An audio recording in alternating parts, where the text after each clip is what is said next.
ନୟାଗଡ଼ ଜିଲ୍ଲା ଅନ୍ତର୍ଗତ ଗଣିଆରେ ଅବସ୍ଥିତ ରଘୁନାଥ ଜୀଉ ଉଚ୍ଚ ମାଧ୍ୟମିକ ବିଦ୍ୟାଳୟର ବାର୍ଷିକ ଉତ୍ସବ ଶୁକ୍ରବାର ପୂର୍ବାହ୍ନରେ ଅନୁଷ୍ଠିତ ହୋଇଯାଇଛି। ଏହି ଉତ୍ସବରେ ଏହି ମହାବିଦ୍ୟାଳୟର ଅଧ୍ୟକ୍ଷା ତଥା ସଭାପତି ଶ୍ରୀମତୀ ସଲିଲା ସେଠୀଙ୍କ ତତ୍ତ୍ୱାବଧାନରେ ମୁଖ୍ୟ ଅତିଥି ଭାବେ ଗଣିଆ ତହସିଲଦାର ପ୍ରୀତିବାଳା ରଣା ଯୋଗ ଦେଇଥିବା ବେଳେ ଅନ୍ୟମାନଙ୍କ ମଧ୍ୟରେ ମୁଖ୍ୟ ବକ୍ତା ଗଣିଆ ବ୍ଲକ ଶିକ୍ଷା ଅଧିକାରୀ ଶ୍ରୀଯୁକ୍ତ ରବୀନ୍ଦ୍ରନାଥ ରାଉତରାୟ, ଗଣିଆ ଗୋଷ୍ଠୀ ସ୍ୱାସ୍ଥ୍ୟକେନ୍ଦ୍ର ଅଧିକାରୀ ଶ୍ରୀଯୁକ୍ତ ମଧୁସୂଦନ ଦାସ, थाना अधिकारी श्रीजुक्त लक्ष्मण दंडसेना, रघुनाथ जीउ डिग्री महाविद्यालय अध्यक्ष श्रीजुक्त लक्ष्मीकांत पंडा, पूर्वतन अध्यक्ष तथा राजनीति विज्ञान अध्यापक श्रीजुक्त अखिल कुमार होता प्रमुख मंचासीन रही।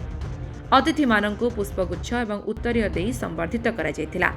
नूतन अध्यक्षा श्रीमती सलिला सेठीଙ୍କ प्रचेष्टारे दीर्घ दिन परे वार्षिक उत्सव पालन करा जाउथुवारु अतिथि माने अध्यक्षଙ୍କୁ धन्यवाद अर्पण करथिले। ए महाविद्यालयर संस्कृत अध्यापक श्रीजुक्त प्रद्युम्न कुमार बाघेर मंच परिचालन करथिले।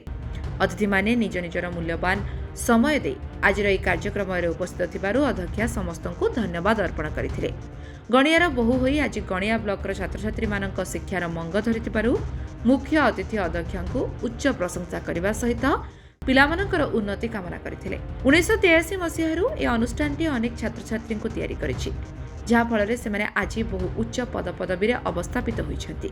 କିନ୍ତୁ ଛାତ୍ରଛାତ୍ରୀ ମାନଙ୍କ ତୁଳନାରେ ଶ୍ରେଣୀଗୃହ ନଥିବାରୁ ପିଲାମାନେ ପାଠ ପଢ଼ିବା ପାଇଁ ଅନେକ ଅସୁବିଧା ହେଉଥିବା ପ୍ରଫେସର ଅଖିଳ କୁମାର ହୋତା ପ୍ରକାଶ କରିଥିଲେ। गत 2021-22-23 मसीह समग्र नयागढ़ जिले में उक्त शिक्षानुष्ठान सबुठारु भल रिजल्ट करी सुनाम अर्जन करिथिबार अतिथि माने मत व्यक्त करथिले। असहिष्णु न होई सहनशील हेले अनुष्ठान आगको बढ़िबो बोली अतिथि माने मत व्यक्त करथिले। छात्र छात्री माननकु मोबाइल रो सदुपयोग करिबा पई तहसीलदार श्रीमती रणा उपदेश प्रदान करथिले।